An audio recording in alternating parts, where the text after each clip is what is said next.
This year, it is so much tougher to find actual wide receiver values in your drafts. I mean, last year, it was easy. You take Allen Robinson in the third round, easy game, easy money. But now we are going to have to try to find the best valued wide receiver in every round of 2022 fantasy football drafts. But if you are new here and you want to hear more advice, how I was telling people to draft Allen Robinson in the third round last season, make sure you go down there, subscribe to the channel for some of the worst fantasy football advice online. Make sure you drop a like as well. And let's go ahead. Let's dive into round one and let's start it off with Stefon Diggs. Now, it is so damn hard to choose one of these receivers. The current round one guys on Underdog Fantasy are going to be Cooper Kupp, Justin Jefferson, Jamar Chase, Stefon Diggs, and Davante Adams. The reason I'm deciding to take Stefon Diggs here is that with those other top three wide receivers, it doesn't matter what fantasy football format you should be playing in. Those guys should be going inside the top five picks. You can really only see a tier of top five players with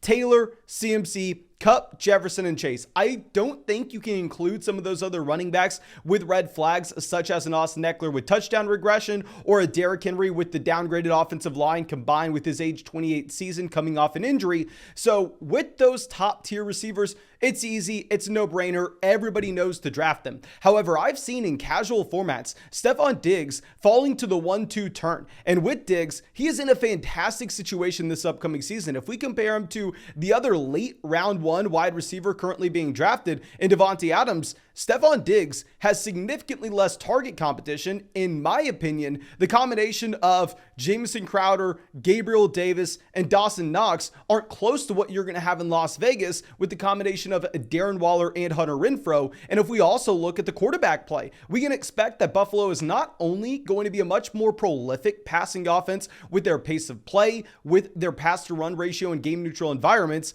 but at the same time, we should expect that with Josh Allen, on an average per attempt basis, he's going to be a significantly more effective quarterback than Derek Carr. So I'm looking at an elite talent with Stefon Diggs, stepping into a fantastic situation with the departure of Emmanuel Sanders and Cole Beasley, opening up like 180 targets in this offense.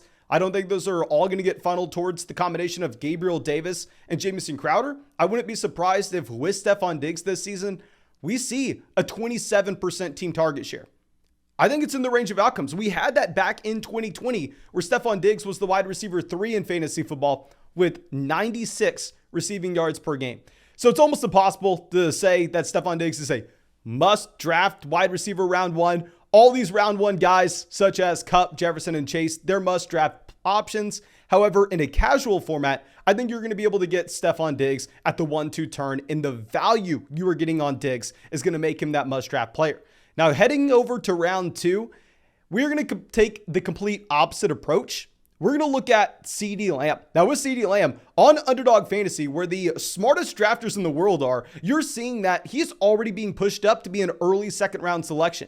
And before the Julio Jones signing, I'll admit, I had Mike Evans ranked ahead of CeeDee Lamb. I think if you're playing in a very active league where it's easy for you to make trades in weeks 3, 4, and 5, I was looking at Mike Evans saying, hell, he could easily be the wide receiver 1 overall if Godwin misses the beginning portion of the season. Now with Julio Jones coming in, with them being able to diversify the targets a little bit more in Tampa than we initially projected, I do think we have to give CeeDee Lamb that nod. And with CeeDee Lamb, going back to the argument that we had in Buffalo, a pace of play combined with passing rate over expectation, there's no better offense to be investing in, at least from a passing down standpoint, than the Dallas Cowboys. And with Lamb, he had a fantastic prospect profile coming out of OU. You combine that with the fact that he was hyper productive as a rookie and a second-year player. Now, I understand we don't want to think of him as a hyper productive option because the expectations were already sky high. And when your expectations are sky high, if you're a mid-wide receiver 2 like CeeDee Lamb was last year, then people aren't necessarily going to say that you crushed your ADP. People were expecting that from Lamb. However, he is going to be in the best situation of his career this upcoming season. Gallup is going to miss the beginning portion of the season. I know everybody's worried about Chris Godwin. We'll talk about him later on in this video. But with Michael Gallup, he tore his ACL after Chris Godwin did. Gallup's going to miss the beginning portion of the season. You have Cedric Wilson in Miami. Of course, you have Amari Cooper in Cleveland. So the amount of targets that are available in one of the most prolific offenses in the NFL in Dallas, makes CeeDee Lamb look like an elite level breakout in year 3. Keep in mind, this is a wide receiver that is younger than Kenny Pickett. He is younger than some rookies in this year's NFL draft. He's only going to continue to get better. Now, going over to the 3rd round, it's going to depend where you're drafting. On Underdog Fantasy, which you should be drafting on Underdog Fantasy every single day like I am with these best ball drafts. I've already done over 400 drafts on Underdog Fantasy because y'all can see me every single night in the live stream with how much fun I'm having. And when you go and draft on Underdog Fantasy and sign up with promo code FLOCK, they'll match your first deposit dollar for dollar up to $100. You'll get our 2022 fantasy football rankings. You'll get our 2022 draft guide, almost 300 pages of quality information in there, like drafting Allen Robinson in the 3rd round back in 2021. You want to learn those lessons, don't you? You want to be able to make that same selection this season. So make sure you go get that draft guide. Go sign up for Underdog Fantasy. Use promo code FLOCK. Have some fun getting in some drafts with us, taking our money. But going to the 3rd round, DJ Moore has risen up these drafts now. DJ Moore is now going at pick 31. We used to get him at the 3-4 turn, but hell, I think that he is still a wide receiver that we can go ahead and invest in, because if we look at how dominant he has been from a target share perspective in Carolina at such a young age. I mean, a lot of people don't fully comprehend how young DJ Moore has been throughout his entire NFL career, because he was drafted at 20 years old and he was hyper productive day 1 stepping on the football field. But hell, he was 24 years old last season. He had a target share of 27%. Now, he's only finished as the wide receiver 22 over the past 3 years on a per game basis. That's because the touchdown rate's been under 3% historically. I mean, you should not expect wide receivers that are target hogs to not be scoring the ball at really a league average clip. But it makes sense. He has dealt with the worst quarterback play in the entire NFL. If we look at throughout DJ Moore's entire NFL career, the adjusted yards per attempt for his quarterback and his offense has hovered around 6.05. That would have been a bottom 5 quarterback in the NFL this past season. DJ Moore's averaged bottom 5 quarterback play. Baker Mayfield's adjusted yards per attempt has been a little bit closer to 7 throughout his entire NFL career. I think DJ Moore is going to be seeing the best quarterback play of his career. He's averaged over 100 air yards over the past 3 years. He's averaged almost a 25% team target share. And if we go ahead and look at wide receivers that have had a target share as high as DJ Moore that were 24 years old or younger, you have Odell Beckham Jr., DeAndre Hopkins, Justin Jefferson, AJ Green, Mike Evans did it twice, Jarvis Landry, and DJ Moore. He's an elite target hog, getting an upgrading quarterback play. Yes, his price has risen since Baker Mayfield's come over, but it should have risen. We've been talking about him being an undervalued player all offseason. Go draft DJ Moore. Now, our wide receiver 4, I'm going to keep it very brief, Jaylen Waddle. Now, we can go through, we can take the words straight from Tyreek Hill's mouth. Thomas, please throw the Tyreek Hill clip on the screen. I say it once and I'll say it again. You know, Zach Wilson is a dog, but I'd rather play with the most accurate quarterback in the NFL, dog. You heard Hill. He is claiming Tua Tagovailoa is the most accurate quarterback in the NFL. Now, I have never caught a pass from Tua Tagovailoa. You have never caught a pass from Tua Tagovailoa. So that means we should automatically believe that Tua Tagovailoa is a better quarterback than Patrick Mahomes, that Tua is the most accurate quarterback in the NFL. Don't talk to me about Aaron Rodgers. Don't talk to me about Tom Brady. Don't talk to me if you have not caught a pass from Tua. Of course, I'm joking. Tua is a bad NFL quarterback, but it doesn't really matter. With Jaylen Waddle, I do truly believe that he is an elite level wide receiver. We saw this his rookie season. I mean, Tua was bad back then. He was bad last year. Jaylen Waddle dealt with that play, however, was able to overcome it and be the wide receiver 13 on a points per game basis as a rookie, post a rookie season that is in line with what we've historically had from Odell, Jamar Chase, Justin Jefferson, Julio Jones, AJ Green, Mike Evans, and Amari Cooper. What they did their rookie seasons, all those guys were being drafted as wide receiver 1s going into year 2. You're now getting Jaylen Waddle in the 4th round of fantasy drafts on Underdog. Hell, I'm taking Jaylen Waddle. I understand. 2 is bad. I understand. Tyreek Hill projects to be the wide receiver 1 in this offense, even though if I'm going to be completely honest, I would not be surprised if Waddle somehow gets that mark. Now, let's go over to the very end of round 5, the very beginning of round 6, and let's look at Chris Godwin. Now, with Godwin, I have had the same stance since the beginning of the offseason. With Godwin, if you just get out a little napkin, do some napkin math here, you can figure out, hell, a 9-month timetable has Godwin missing week 1, has Godwin missing week 2 from his surgery date. Now, we've had conflicting reports all training camp. Oh, Godwin's not going to miss any time. Oh, Godwin's going to be ready for week 1. Oh, no, Godwin's going to be on the PUP. I'm going to stand by my stance that Chris Godwin most likely misses week 1. He most likely misses week 2. And for that reason, you should not draft Chris Godwin where he would be if he was fully healthy. If Chris Godwin was fully healthy, go look at the Mike Evans ADP, where Chris Godwin has out-targeted Mike Evans over the past 3 years, where Chris Godwin should be a better option if fully healthy. With the departure of Antonio Brown, Godwin would be a early second round fantasy football pick if fully healthy. You're getting him at the 5-6 turn here. Yes, he's injured. You are getting that injury discount. He has averaged the wide receiver 10 finish over the past 3 years. Yes, Julio Jones is coming over, but you have the departure of both Antonio Brown as well as Rob Gronkowski. So it's going to be very dependent, your league format, and when you should be drafting Chris Godwin. If you're playing in a, say, shallow redraft league where you don't have too many bench spots and the waiver wire is going to be critical for you to be able to find that next James Robinson, find that next Elijah Mitchell at the beginning of the season, and you're not going to be able to put Chris Godwin on the IR if he misses the first few weeks, you probably don't want to be drafting Chris Godwin at the end of round 5. However, if you're playing in, say, a redraft format where benches are deep, where it's not going to cost you too much of an opportunity cost overall to keep Chris Godwin on your bench, and at the same time, you're going to be able to utilize him specifically when it matters during bye weeks where it's hard to find that depth, and most importantly, during the fantasy football playoffs in weeks 15, 16, and 17, where if he just is what he was over the past 3 seasons,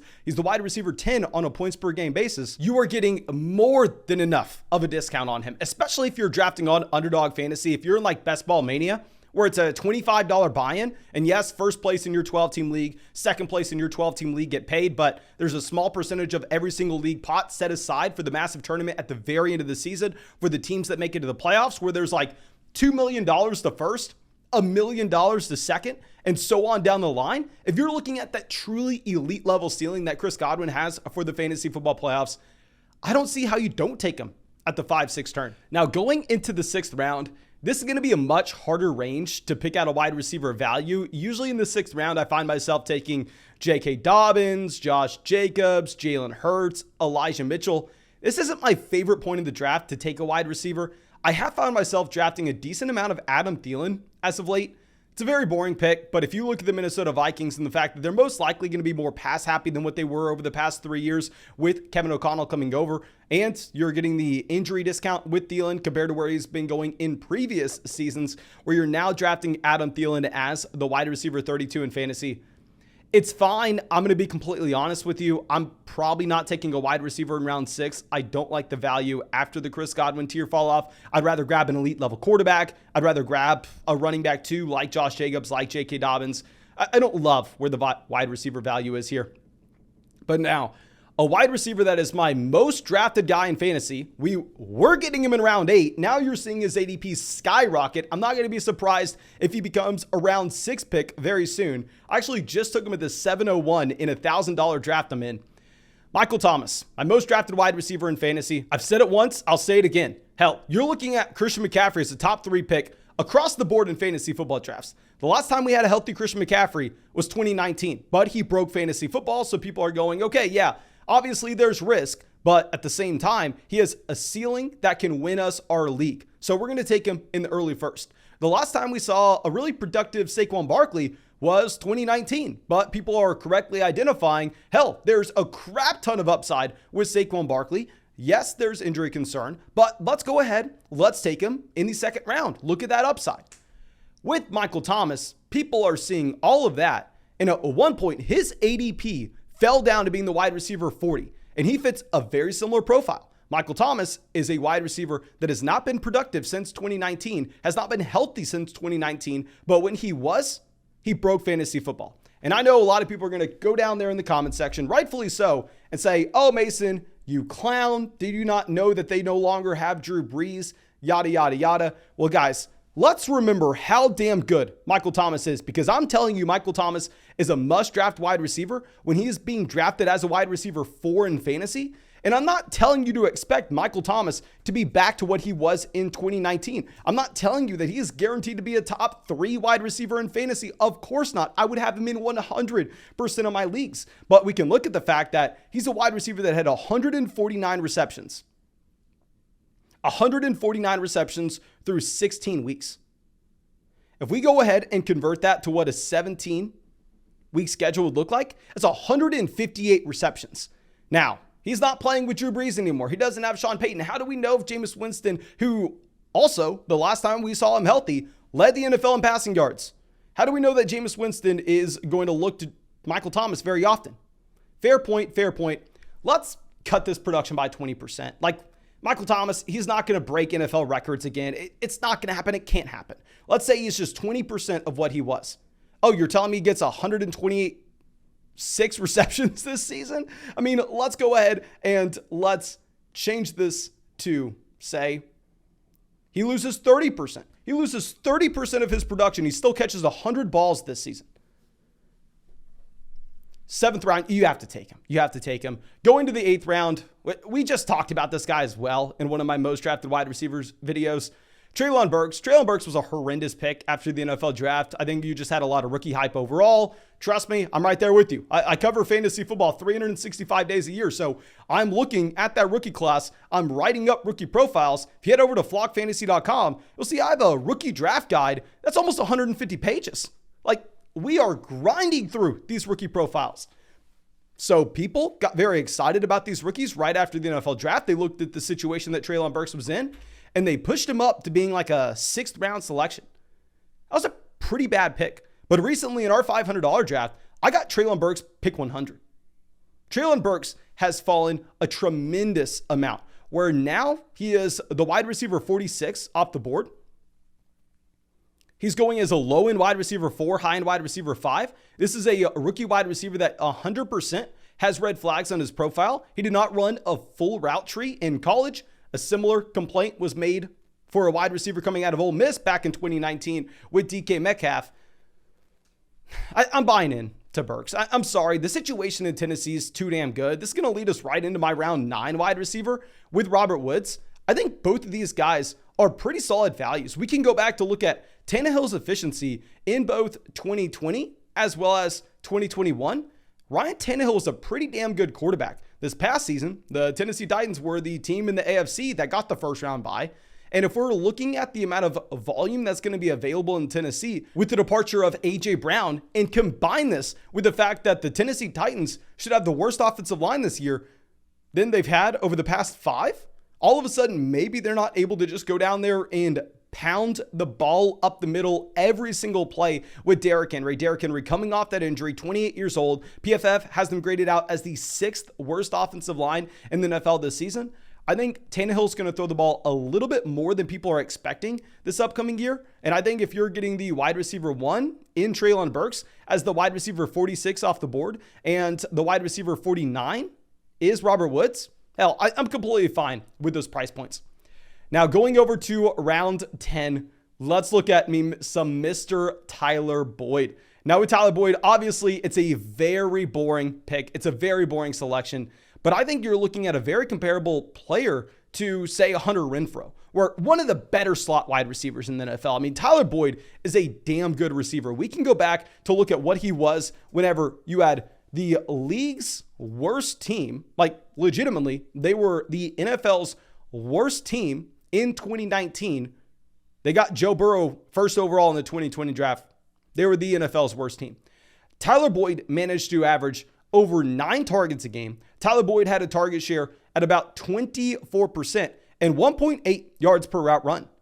That's not horrible. And if we look at how concentrated the Cincinnati Bengals offense is, if we break down the target share for Jamar Chase, T. Higgins, and Tyler Boyd, let's just total up their targets. Let's look at the fact that they have 332 targets combined last year. T. Higgins missed some time, so this allowed all other wide receivers for the Cincinnati Bengals last season, all other wide receivers, to have 27 targets.